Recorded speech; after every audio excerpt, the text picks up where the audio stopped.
Hi అండి. అందరికీ కార్తీక మాసం శుభాకాంక్షలండి.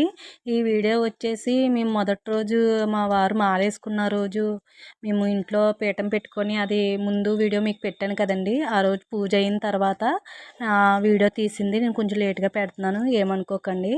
అయితే ఇలాగ పీఠం పెట్టుకున్నాము. ఇలా ఇంట్లో పూజ కాడ ఇలాగ పెట్టేసుకున్నామండి. ఇలాగ పైన పీఠం పెట్టుకుంటే మనకంతా సేఫ్‌గా ఉంటదండి. కింద మనం చీపురెట్టి తుడుచుకున్నా చేసినా అన్నీ బావుంటుంది.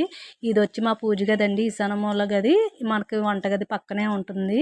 నేను సపరేట్‌గా రూమ్ అయితే మాకు లేదండి. ఇప్పుడు ఇలాగే ఇక్కడ పీఠం పెట్టుకొని నేను ఆల్రెడీ ఒకసారి దుర్గమ్మ తల్లిని పెట్టాను కదండీ! అక్కడే ఆ పీటతోనే మళ్ళీ ఇక్కడైతే నేను కార్తీక మాసం కదండీ! తల్లిదండ్రులని, కుమారస్వామిని, అయ్యప్పని కూడా పూజించానండి. ఇలాగ మేము లాస్ట్‌న అయితే మేము ఇలాగా దీపారాధన అంతా అయిపోయింది. మా స్వామి కూడా వచ్చారు. మా స్వామి కూడా ముందు నేను స్వామి వచ్చేటప్పటికి దీపారాధన అయితే చేసేసానండి.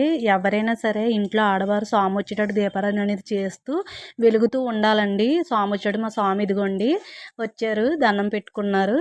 తర్వాత తను మాల అయిపోయాక ఇప్పుడు డైలీ నేను పొద్దున పూటలు పాలైతే ఇస్తున్నానండి. ఎందుకంటే పొద్దున పూటలు పిల్లలకి క్యారేజీలు ఇవన్నీ కదా కుదరదు. టిఫిన్ బయట తినేస్తున్నారు. మధ్యాహ్నం భోజనం కూడా గుళ్ళో పెడుతున్నారండి. ఇలా తులసి కోట కాడ కూడా నేను దీపారాధన అనేది కార్తీక మాసం నెలంతా పెడతానండి.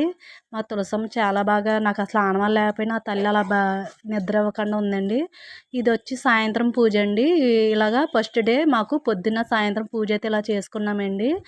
సాయంత్రం పూజలో నేను పొద్దున్నైతే కొబ్బరికాయ కొట్టాను. సాయంత్రం వచ్చి కమలాకాయలును మనం పళ్ళు ఏయోటి ఇంట్లో తెచ్చుకుంటే ఏదో పండు నైవేద్యం పెడతామండి. ఒకటి కార్తీక మాసం శివుడి దగ్గర ఒకటి పెట్టాను. అయ్యప్ప స్వామి దగ్గర. ఇక్కడ మేము రోజువారీ పూజ కాడ ఒకటి పెట్టానండి.